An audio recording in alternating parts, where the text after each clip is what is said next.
আসসালামু আলাইকুম। আশা করি আপনারা সবাই অনেক ভালো আছেন।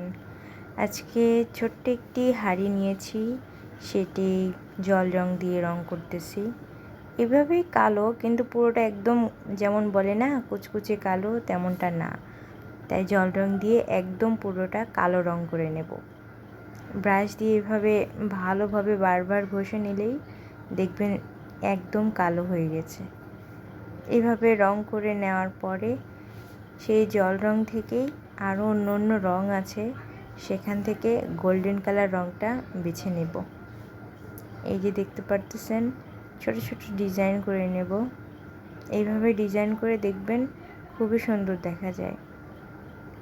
এই হাঁড়িগুলা দেখা যায় আগের যে মানুষগুলো ছিল, আমাদের নানি বা দাদি, তাদের কাছে কিন্তু অনেক ধরনের এরকম হাঁড়ি পাতিল থাকে, মাটির জিনিস।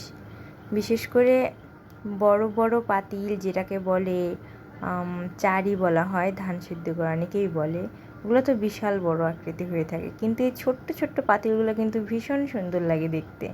তা আমিও আমার নানির কাছ থেকে ছোট্ট একটি পাতিল নিয়ে আসছি মাটির। সেটা আমি ভেবে রাখছিলাম ঠিক এরকমভাবে ডিজাইন করব। আসলে মনে হয় অনেক সুন্দর লাগবে, তো যেটা ভেবেছি সেটাই শুরু করলাম। তো দেখি আপনাদের কাছেও কেমন লাগে জানাবেন কমেন্ট করে। এই দেখুন গোল্ডেন কালার কাজ কত দূর করে ফেলেছি। পুরোটা এরকমভাবে করার পরে কিন্তু অনেকটা গর্জিয়াস লুক চলে এসেছে। এরকম সিম্পল একটা জিনিস কিন্তু আমরা চাইলেই গর্জিয়াস করে নিতে পারি।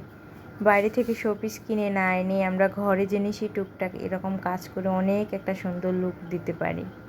দেখুন কত সুন্দর দেখাচ্ছে। আপনাদের কাছে কেমন লেগেছে জানাবেন কিন্তু কমেন্ট করে। এভাবে গোল্ডেন কালার নিচে এবং উপরে পুরোটা ভরাট করে মাঝ বরাবর শুধু কিছুটা ডিজাইন, দেখতে কিন্তু খুব সুন্দর লাগতেছে। ঘরে এরকম টুকটাক ছোট্ট জিনিসগুলো ডিজাইন করে রেখে দিলে অনেক সুন্দর দেখায়। আমার কাছে খুবই ভালো লাগতেছে, তো আশা করি আপনাদের কাছেও অনেক ভালো লেগেছে। যদি ভালো লেগে থাকে তাহলে যে যেখান থেকে দেখছেন ফলো, লাইক, শেয়ার, কমেন্ট সব কিছুই করে যাবেন কিন্তু। আল্লাহ হাফেজ।